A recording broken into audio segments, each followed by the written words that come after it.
Aujourd'hui, c'est le 18 décembre. Je me souviens que c'était le 1er janvier, au début de cette année. J'ai prié pour que Dieu change mon histoire. J'ai prié pour ne plus être la même cette année. J'ai prié pour que Dieu éloigne de moi mon oncle malfaisant afin que je sois libre. Où en suis-je maintenant? L'année touche à sa fin et rien n'a changé. Je lutte toujours pour survivre, je vis au jour le jour. Rien n'a changé. Que se passe-t-il vraiment avec moi? Dieu n'existe-t-il pas ou est-ce que je ne prie pas correctement? Y a-t-il une autre façon de prier pour qu'il me réponde? Si oui, j'ai besoin de le savoir. Je dois prier comme il faut pour qu'il me réponde, car je suis épuisé et je ne sais plus quoi faire. Pourquoi ne m'a-t-il pas encore répondu? Pourquoi est-ce si long? Je ne comprends pas. Ô Dieu, cette année touche à sa fin, pourquoi ne me réponds-tu pas? Quelle est ma faute pour que tu me tournes le dos? Pardonne-moi, je t'en prie, et change ma vie. J'en ai assez de pleurer. Je ne peux plus continuer comme ça. Je ne peux plus rester la même année après année. Éliminer les personnes malfaisantes qui me combattent. Qui est-ce? C'est moi, mon fils. Maman, tu es rentrée. Tu avais dit que tu allais à la ferme. Pourquoi es-tu rentrée à l'heure? As-tu changé d'avis? Ton oncle m'a chassé de la ferme et m'a interdit d'y remettre les pieds. Encore cet homme, pourquoi? Pourquoi faire? N'en a-t-il pas assez fait? Que voulait-il de plus, au juste? Pierre, reviens, tu sais que c'est un homme mauvais. Il est mauvais, il est mauvais. Tout le monde le fuit. C'est pourquoi il continue à faire le mal. Je ne le blâme pas, c'est parce que Dieu lui permet de continuer à tourmenter des âmes innocentes. C'est pourquoi il est fier de ses méfaits. Ça suffit. Oncle, où es-tu? Viens ici. Que fais-tu chez moi? Pierre. Oncle, qu'est-ce que ma mère et moi t'avons fait? Que nous veux-tu? N'es-tu pas las de ta méchanceté? Peter, pourquoi es-tu ici? Parce que je n'ai pas compris pourquoi tu es ici. Pourquoi avez-vous chassé ma mère de la ferme? Vous nous avez tout pris. Pourquoi vous intéressez-vous à la seule terre qui nous permet de manger? C'est notre terre. Est-ce pour cela que vous êtes ici? D'ailleurs, votre mère a-t-elle apporté des terres à cette famille lors de son arrivée? Je vous le demande. Oncle, ce que vous faites n'est pas bien. Laissez-nous tranquilles, laissez ma mère tranquille, nous ne vous avons rien fait. Écoutez, si jamais je vois l'un d'entre vous dans ces terres agricoles, je vous y enterrerai. Restez loin de cette ferme, vous êtes prévenus. Tu n'es pas Dieu, et tu es impuissant. Tu peux te vanter de ton pouvoir maléfique, mais Dieu est plus puissant que toi. Très bien, je vous ai entendu, mais essayez donc, maintenant, sortez. J'ai dit, vous ne pouvez rien faire, vous n'êtes pas Dieu. Allez-y et voyez de vos propres yeux. Absurde. Peter, mon fils, suffit. Je ne veux pas que tu te battes avec lui, tu sais que c'est un homme mauvais. Je ne veux pas qu'il t'arrive quoi que ce soit. Maman est trop pour lui. Pourquoi ne peut-il pas nous laisser tranquilles? Pourquoi se bat-il contre nous sans raison? Que fait-il avec notre ferme? Pourquoi la revendique-t-il? Est-ce le sien? Devrions-nous fuir? Il a réussi à tout nous prendre, c'est à cause de lui que je suis dans cet état. Cela ne devrait-il pas lui suffire? Que voulait-il de plus? J'ai dit que ça suffit, Dieu se battra pour nous, laissons-le faire. Maman, j'en ai assez de cet homme. Il est temps que je lui dise que je n'ai pas peur de lui. Qu'est-ce qu'il y a? Dieu combattra assurément pour nous, mon fils. Pierre, tu as donc le courage de me défier, nous verrons bien. Je te ferai souffrir dans ce village jusqu'à ce que tu m'implores ma pitié. Cet homme m'a gâché la vie, il m'a empêché de réussir, il a accaparé toutes nos terres agricoles en prétendant qu'elles lui appartenaient, et je le soupçonne d'avoir tué mon père. Il est malfaisant. J'avais trouvé un bon emploi bien rémunéré, il a usé de son pouvoir maléfique pour me faire partir. Maintenant, mon emploi actuel ne me paie pas bien. Je souffre. Mais ce que je ne comprends pas, c'est pourquoi Dieu permet à cet homme de jouer avec mon destin.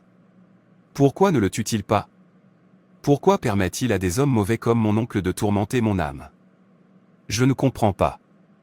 Je ne comprends pas seulement, pourquoi ne meurt-il pas pour que je puisse réussir? Peter a dit qu'il avait déployé ses ailes pour me défier. Je continuerai à les lui couper, désormais, ce sera lui et moi. D'où vient mon oncle maléfique? Qui sait ce qu'il a fait? Regardez-le, cet homme malfaisant.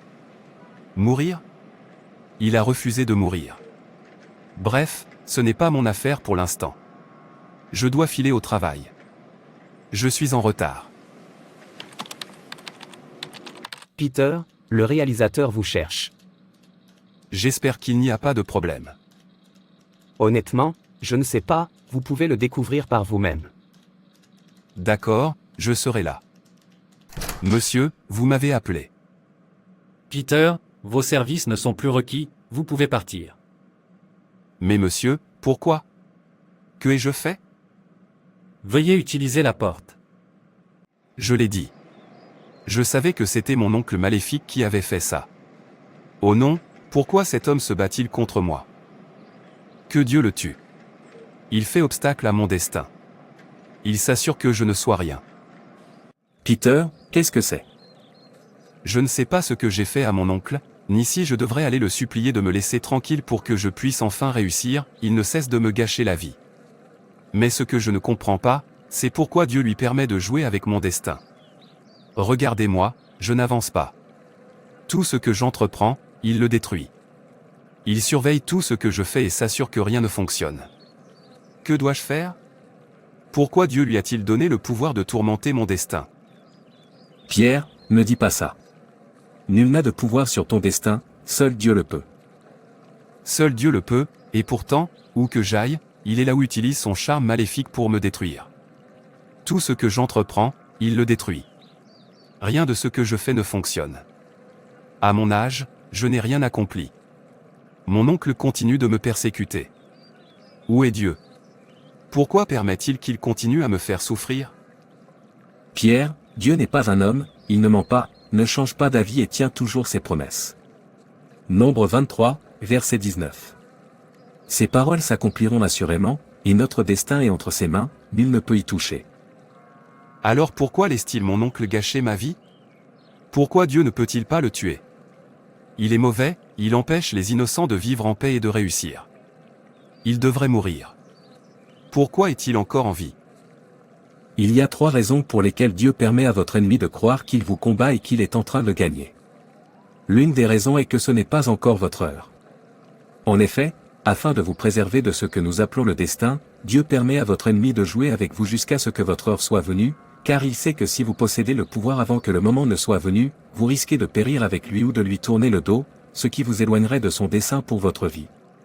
Tout destin doit être en accord avec le dessein de Dieu, sinon, cela nous détruira. Si Dieu nous accordait tout ce que nous lui demandons en dehors de notre heure, nous risquions de l'oublier. Réfléchissez-y, vous priez souvent parce que vous avez besoin de quelque chose. Prieriez-vous de la même manière si ce pourquoi vous priez vous était accordé? La vérité est que non, et Dieu le sait. Parce qu'il nous aime et a besoin de nous, il permet à nos ennemis de jouer avec notre destin, afin que, le moment venu, nous ne nous détournions pas de lui. Aucun ennemi, aucune puissance ne peut détruire votre destinée, ils ne font pas le poids face à Dieu. Oh non. La seconde raison pour laquelle Dieu permet à nos ennemis de jouer avec nous, c'est lorsque leur calice est plein, lorsque leurs atrocités ont atteint le ciel et que le ciel s'en souvient et souhaite leur destruction à travers vous. Alors, Dieu endurcit le cœur de l'ennemi contre vous afin d'accomplir un autre dessein. Les ennemis n'ont de pouvoir sur votre destin que s'il ne vous appartient pas. C'est pourquoi vous ne vous lamentez pas lorsque les choses ne se déroulent pas comme vous le souhaitez. Si cela vous appartient, vous ne vous battrez pas pour l'obtenir ni ne supplierez pour le recevoir. Un ennemi ne peut imposer de conditions à ce que Dieu vous a déjà donné, cela n'arrive pas. Le Dieu que je connais est un Dieu juste et fier, nul ne le conteste. Quand il dit oui, c'est oui. Et quand il dit non, c'est non. Ainsi, lorsque l'ennemi a le pouvoir sur ce que vous faites, ce n'est pas votre destin. Nos destinées sont scellées et connues de Dieu seul, aucune autre puissance, aucun ennemi ne les connaît. La seule limite que Dieu permet à l'ennemi de connaître est la lumière que vous portez en vous et qui vous distingue. Cette lumière leur révèle aussi que vous êtes exceptionnel, et c'est pourquoi ils vous combattent. Mais connaissant le dessein précis de Dieu pour vous, Dieu ne le permet pas, afin qu'il puisse, en vous combattant, vous aider à atteindre votre but. Tout comme Jésus-Christ, Satan ignorait que sa véritable destinée était de venir mourir pour le monde, c'est pourquoi il cherchait désespérément à le tuer. Si Satan avait su que Jésus était destiné à mourir pour le monde, il n'aurait pas permis à ses disciples de le tuer. Mais il savait que Jésus était spécial, portant la marque de Dieu. Alors, il a passé des nuits blanches à vouloir le tuer, ignorant que cela faisait partie de son destin. Il en va de même pour nous, tout ce qu'un ennemi peut détruire dans votre vie fait partie du processus qui vous conduit vers votre véritable destinée. Ne cédez pas. De plus, la troisième et dernière raison est que lorsque Dieu veut vous façonner, vous fortifier ou vous amener à votre meilleur niveau, il utilise des ennemis pour y parvenir. Il leur permet de vous combattre et de vous perturber afin de vous fortifier et de vous faire apprendre davantage. Dieu sait que vous ne pouvez y parvenir sans que des ennemis vous troublent, et il a besoin que vous progressiez, c'est pourquoi il leur permet de vous aider. Cela signifie que Dieu œuvre en vous. Ainsi, un ennemi que Dieu utilise pour vous amener à une meilleure version de vous-même n'est pas vraiment un ennemi, même si nous le percevons comme tel parce qu'il nous trouble. En réalité, Dieu se sert de lui. Ils sont vos alliés pour accomplir votre destinée, et ils en font partie intégrante. Vous ne pouvez réaliser ce que Dieu veut que vous accomplissiez sans eux, ils sont là pour vous aider et œuvrent indirectement pour que Dieu accomplisse son dessein en vous. Le succès ne se résume pas à l'argent, il existe un succès qui le transcende, et lorsque vous fermez les yeux, vous le verrez atteint. Qui le rend possible? Dieu se sert de l'ennemi. Vous ne comprenez pas, n'est-ce pas? Je fais. Le succès ne se résume pas au bien matériel terrestre. Quand Dieu vous façonne, vous réussissez aussi. Je parle de la façon dont mon oncle maléfique refuse de me laisser réussir quoi que ce soit dans la vie, et il est là à parler par énigme. Ô Dieu, pourquoi permets-tu à cet oncle malfaisant de tourmenter ton enfant? Il m'a tout pris, et personne n'ose parler car ils le craignent. Que faire? Frère Mike est de retour. Waouh, décembre va être génial. Même Philippe est de retour, et si vous le voyez, vous vous direz « Waouh, il a l'air en pleine forme ».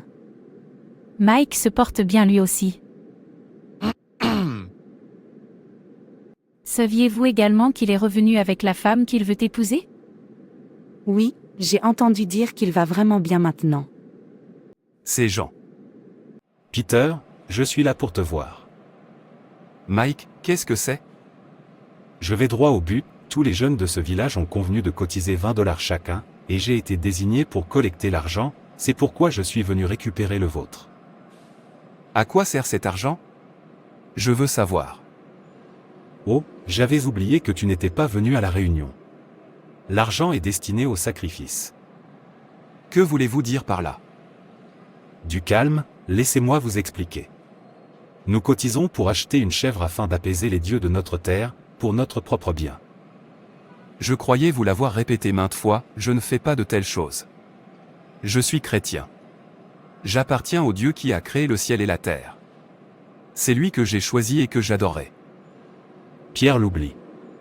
Nous non plus n'adorons pas Satan, nous appartenons tous à Dieu. Nous ne faisons rien d'autre que ce qui est juste. Après tout, il est écrit, que ce qui est à César soit à César, et ce qui est à Dieu soit à Dieu.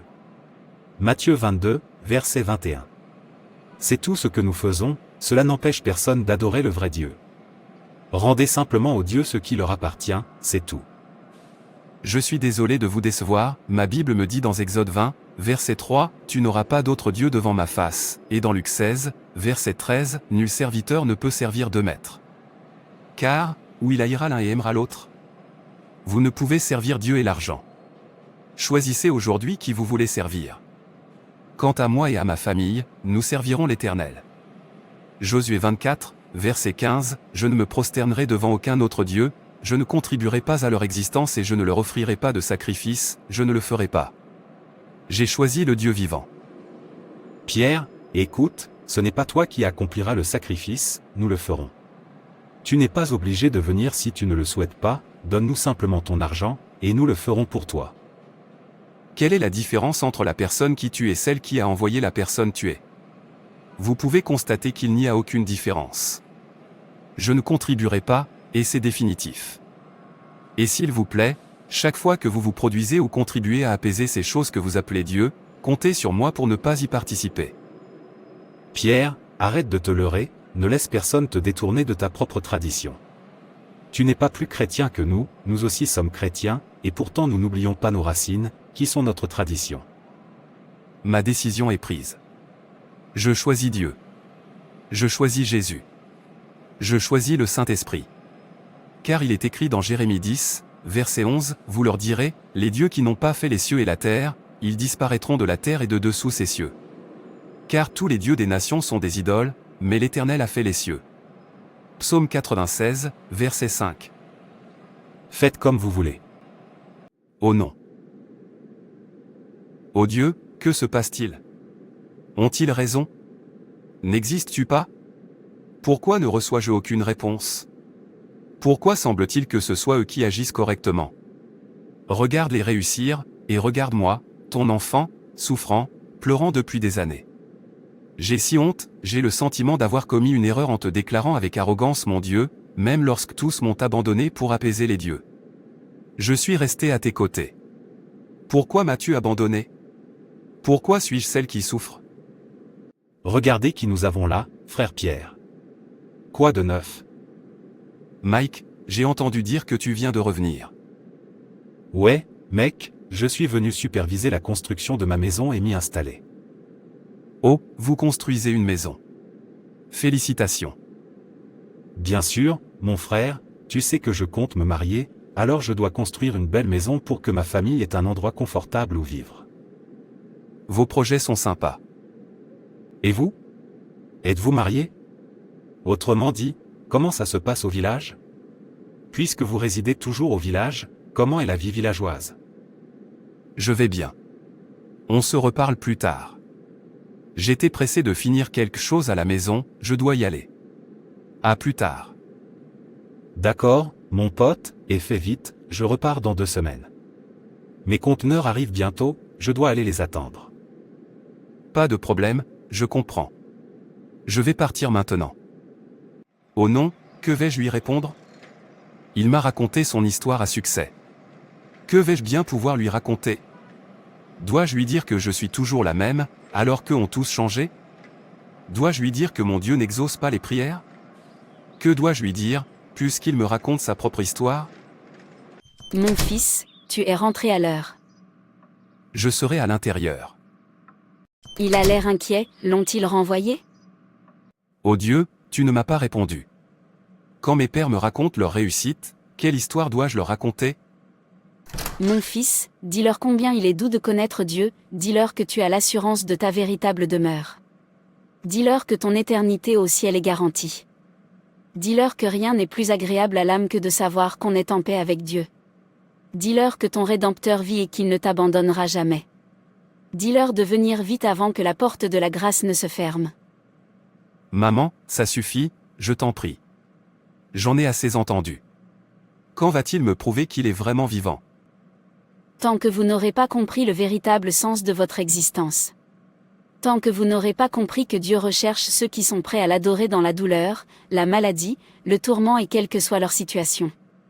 Tant que vous n'aurez pas compris que la bénédiction de Dieu ne se manifeste pas seulement lorsque l'on possède des milliards. Tant que vous n'aurez pas compris que la terre n'est pas votre demeure. Tant que vous n'aurez pas compris que vous n'êtes qu'un visiteur et que tout visiteur doit rentrer chez lui. Jusqu'à ce que vous compreniez qu'aucun visiteur ne se dispute pour une maison qui n'est pas la sienne. Jusqu'à ce que vous compreniez vraiment que sa présence est plus grande que les possessions. Tant que vous n'aurez pas compris que la paix dans la tempête est une bénédiction, que la joie dans la peine est un témoignage et que la force dans la faiblesse est un don. Tant que vous n'aurez pas compris que l'adoration n'est pas une transaction, mais un abandon du cœur. Tant que vous n'aurez pas compris que l'amour de Dieu est constant, que vous traversiez des vallées ou que vous vous teniez au sommet des montagnes. Tant que vous n'aurez pas compris que sa grâce suffit, même lorsque le monde prétend le contraire. Tant que vous n'aurez pas compris que l'éternité surpasse toute souffrance passagère et que votre existence trouve son accomplissement en lui seul. Tant que vous ne saurez pas que vous êtes un élu. Appelé à être différent, en attendant, Dieu continuera de vous façonner. C'est une vieille histoire, il ne répond pas aux prières, c'est simple et vrai. Maintenant, je comprends pourquoi tant de gens que je connais se détournent de Dieu, et pourquoi il est si difficile de rencontrer un véritable adorateur. Tout commence à s'éclaircir pour moi. Il ne répond pas aux prières. Il exauce les prières, Mon fils, l'as-tu oublié? Isaïe 43, verset 2, Quand tu traverseras les eaux, je serai avec toi, quand tu traverseras les fleuves, ils ne te submergeront pas. Quand tu marcheras dans le feu, tu ne seras pas brûlé, la flamme ne te consumera pas, ne t'ai-je pas donné cet ordre, fortifie-toi et prends courage. Ne crains point et ne t'effraie point, car l'Éternel, ton Dieu, est avec toi partout où tu iras. Josué 1, verset 9. Maman, s'il vous plaît, je veux qu'on me laisse tranquille. Dieu continue de vous façonner, laissez-lui l'opportunité de révéler le meilleur de vous-même pour son service. Il a besoin de vous quelque part, c'est pourquoi il vous prépare afin que, le moment venu, vous puissiez le servir sans hésiter. Maman, dis-je, je veux qu'on me laisse tranquille, en fait. Il me prépare depuis combien de temps? Je veux un Dieu qui exauce les prières, s'il vous plaît. Inutile d'invoquer un Dieu qui ne répond pas. J'aurais dû les suivre quand ils m'ont appelé. Maintenant, regardez-moi, regardez-les. Je commence à regretter de ne pas les avoir rejoints. En fait, je me joindrai à eux, car c'est seulement en les rejoignant que l'on sera libre. Alors je les rejoindrai. Voyons voir comment mon oncle maléfique va encore me barrer la route. Ô Dieu de mon village, Pierre est venu, bénissez-moi, je vous en prie. Je suis venu chercher votre bénédiction, comme vous bénissez les autres. Bénissez-moi davantage, car je ne désire pas la richesse matérielle, mais l'abondance. Jeune homme, que faites-vous ici? Œil des dieux, je suis venu accomplir un sacrifice aux dieux de notre terre afin de recevoir leur bénédiction. Apportez cette noix de cola, cette tubercule d'igname, 2 chèvres, 2 poules et $1000. Pas de problème, ô Dieu, je le ferai. J'ai assez souffert, je vous en prie. Je vendrai certains de mes biens pour accomplir ces sacrifices et enfin être libre, je vous en prie. Je suis fatigué.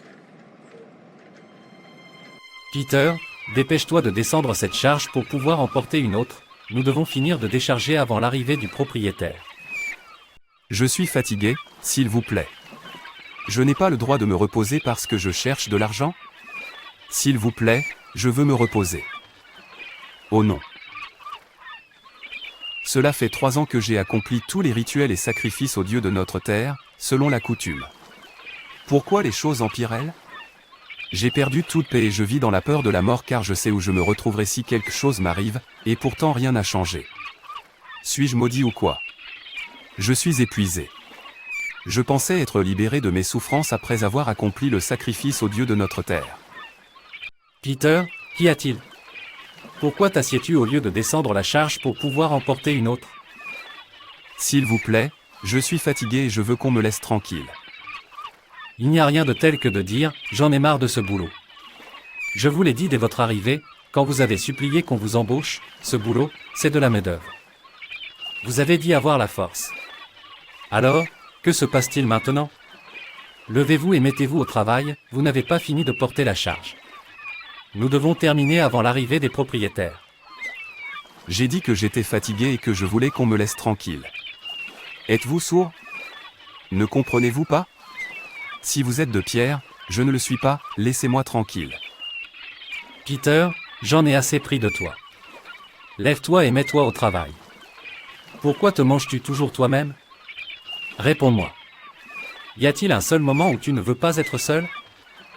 Je vois que vous avez envie de parler, faites comme vous voulez. Si ça ne vous dérange pas, ne venez pas terminer votre travail, vous saurez jusqu'où vous en serez lorsqu'il sera temps de payer. Absurdité. Je ne suis pas du genre à m'énerver pour rien, alors ne me gâchez pas le travail.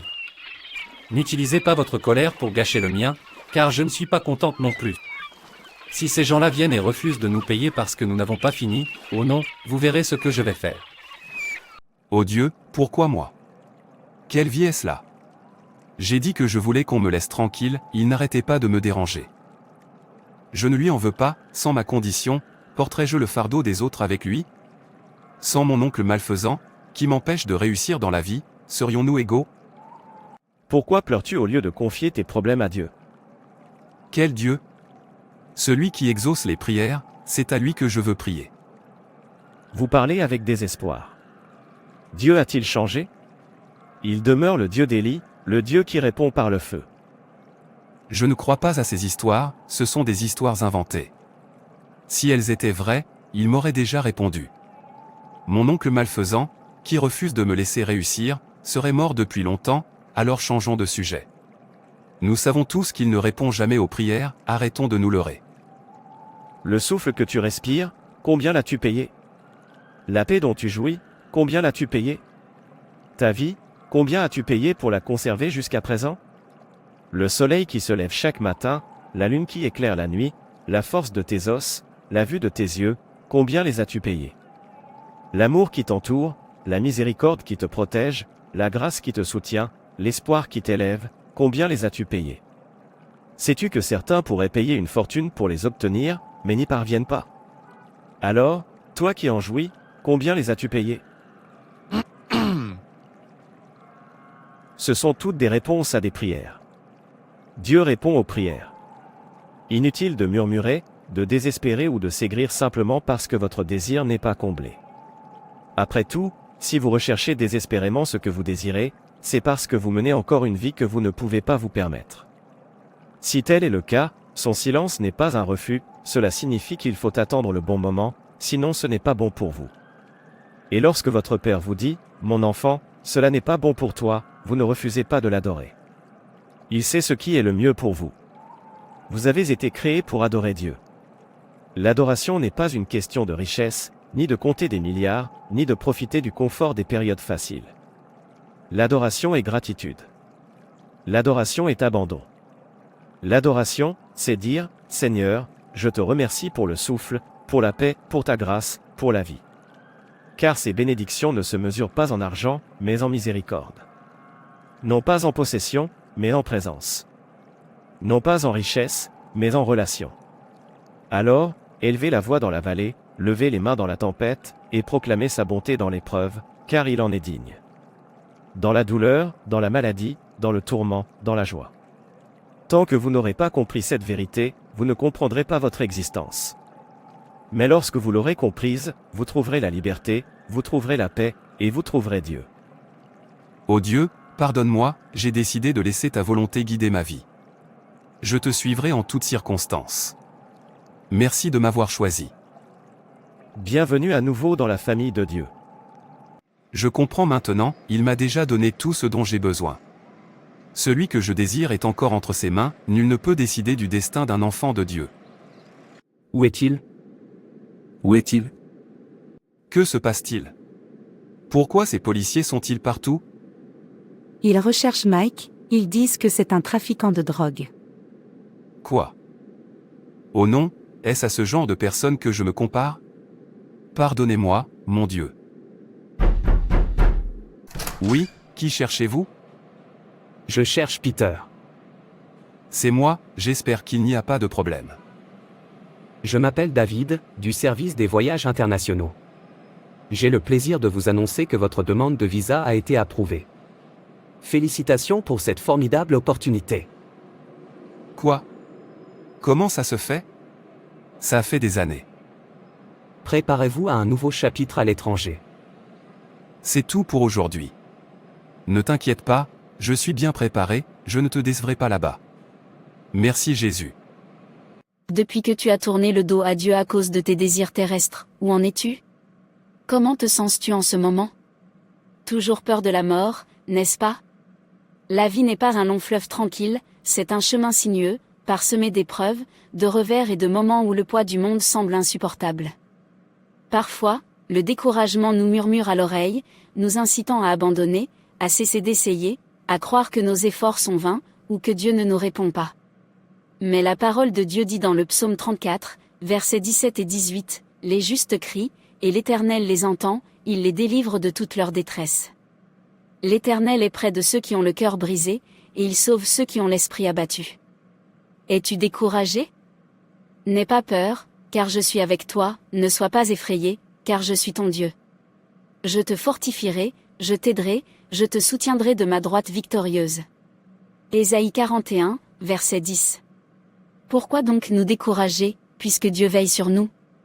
Ne savons-nous pas que chaque épreuve porte en elle la graine de la croissance?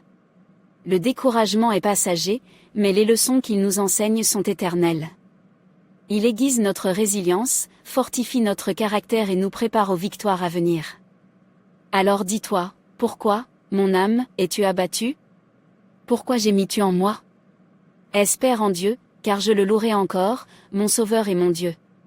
Psaume 42, verset 11.